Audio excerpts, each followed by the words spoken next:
नमस्कार, मेरी फुलवारी में आपका एक बार फिर से स्वागत है। आज हम बात करेंगे मधु कामिनी की। जैसा कि आप फूल देख रहे हैं, बहुत ही खूबसूरत फूल है। इसके फूलों की जो महक है ये बहुत ही ज़्यादा आकर्षित करती है। ये सिर्फ आप ही को नहीं करती, ये छोटे मोटे कीड़ों को, मधुमक्खी को, तितलियों को, सबको ये बहुत ज़्यादा आकर्षित करती है और वो इसके पास परागकण लेने चले आते हैं। तो इस पे अक्सर आपको कीड़े मंडराते हुए भी दिखाई देंगे, छोटे छोटे। ये जो पौधा है ये बहुत धीमी गति से बढ़ता है, तो आपको बहुत धैर्यवान होना पड़ेगा, क्योंकि ये ऐसा नहीं है कि आज आपने लगाया और कल ये बहुत बड़ा हो गया। वैसा नहीं होता, ये बहुत धीरे धीरे बड़ा होता है। तो ये बहुत ही स्लो मोशन में बड़ा होता है, तो आपको थोड़ा पेशेंस रखना पड़ेगा। बहुत धीरे धीरे बड़ा होगा। ये पौधा मेरा करीब 2-3 साल पुराना है और आप देख रहे हैं कितना बड़ा है। ये बहुत ही छोटा है उस हिसाब से, 3 साल के हिसाब से। और इनके जो फूल हैं वो एक दिन रहते हैं। अगर गर्मी ज़्यादा है तो ये अगले दिन सुबह दोपहर के बाद ये मुरझाने लगेंगे, और अगर सुहाना मौसम है तो इसके फूल 1-2 दिन चल जाते हैं। ये जब भी खिलते हैं ये गुच्छों में खिलते हैं, जैसा कि आप देख रहे हैं। ये हर जगह गुच्छों में ही आपको दिखाई देंगे। इनके जो फूल होते हैं वो सफ़ेद होते हैं, और अगर महिलाएं ये वीडियो देख रही हैं तो उन्हें मैं बता दूं कि इसके फूल क्रीम कलर के होते हैं, पुरुषों के लिए सफ़ेद है। इसे ऑरेंज जैस्मिन भी कहा जाता है। फूल तो इसके सफ़ेद होते हैं, तो इसे ऑरेंज जैस्मिन क्यों कहते हैं? असल में फूलों के बाद जो इसमें फल लगते हैं वो पकने के बाद ऑरेंज कलर के हो जाते हैं, तो इसीलिए इन्हें ऑरेंज जैस्मिन भी कहा जाता है।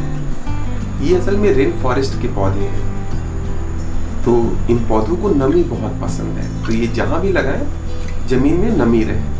अगर आप इन्हें ज़मीन में लगाते हैं तो कोई इनको आपको केयर करने की ज़रूरत नहीं है। हर तरह की मिट्टी में सर्वाइव कर जाते हैं बहुत ही अच्छे से।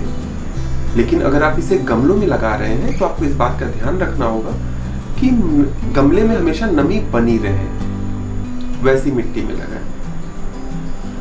और क्योंकि ये फ्लावरिंग प्लांट है तो खाद की मात्रा भी जितनी बढ़िया होगी उतने ही अच्छे इसमें फूल आएंगे। तो आप हर 15-15 दिन में चाहें तो फ्लावरिंग के सीजन में इसमें DAP डाल सकते हैं या पोटास कुछ मात्रा में डाल सकते हैं। और अगर आप लिक्विड फर्टिलाइजर यूज़ करते हैं तो वो बहुत ही अच्छा है, आप उसे यूज़ कर सकते हैं। तो पौधे के सर्वाइवल में तो कोई दिक्कत नहीं है, लेकिन फ्लावरिंग के लिए आपको थोड़ा सा इसमें खाद देना पड़ता है। सर्वाइव तो ये हर तरह की मिट्टी में कर जाते हैं। इन्हें धूप बहुत पसंद है, तो इन्हें अगर आप धूप में रखेंगे तो इनकी फ्लावरिंग बहुत अच्छी आएगी। फ्लावरिंग के लिए आप एक काम और कर सकते हैं कि फरवरी महीने में आप इसकी प्रूनिंग कर दें। ऊपर से कुछ इतने बड़े बड़े हिस्सों को काट दें, पूरे पौधे को काट दें और इसको एक अपना शेप दे दें, क्योंकि जहाँ जहाँ से आप कट करेंगे पौधे को वहाँ से 2 नई डंडियाँ निकल आएंगी। तो इससे पेड़ ज़्यादा बुशी हो जाता है, ज़्यादा घना हो जाता है, और उतने ही ज़्यादा फूल की संख्या बढ़ जाएगी आपके पौधे में। तो ज़्यादा फ्लावरिंग के लिए आप इसमें खाद हर 15 दिन में दें, और फरवरी महीने में इसकी प्रूनिंग कर दें, इसकी कटिंग कर दें, पौधे की एक शेप दे दें। जितना आप कटिंग बढ़िया से करेंगे उतने ही ज़्यादा फूल इस पेड़ में आएंगे।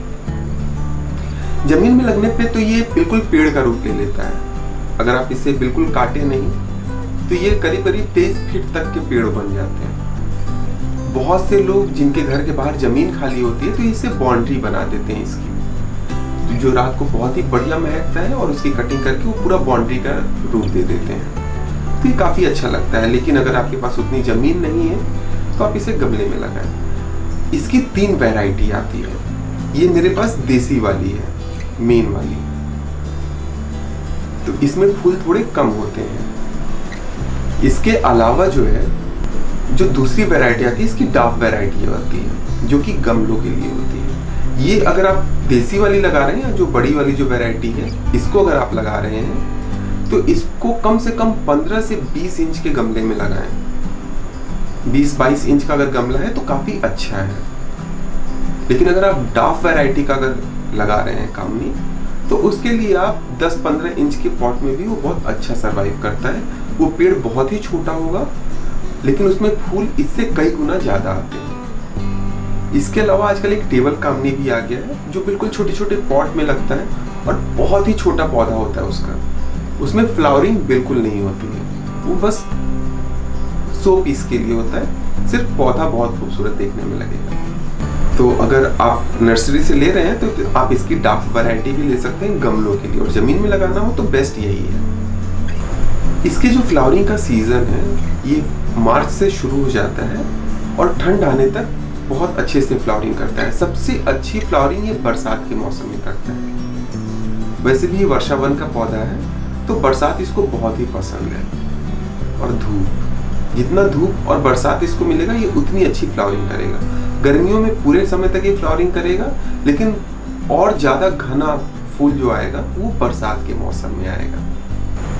अब इसके उगाने के बारे में मैं बता दूं कि आप इसको बीज से भी उगाते हैं और आप इसकी कलम भी लगा सकते हैं, दोनों ही काम कर जाता है। तो आप दोनों ही तरीके से आप इसे उगा सकते हैं। आने वाले समय में मैं इसको आपको दोनों ही तरीके से उगा के भी दिखाऊंगा। तो इसी के साथ आज का वीडियो मैं यहीं खत्म कर रहा हूँ। वीडियो कैसा लगा कमेंट करके बताएं। पसंद आया हो तो लाइक और शेयर जरूर करें, और चैनल को सब्सक्राइब करना बिल्कुल न भूलें।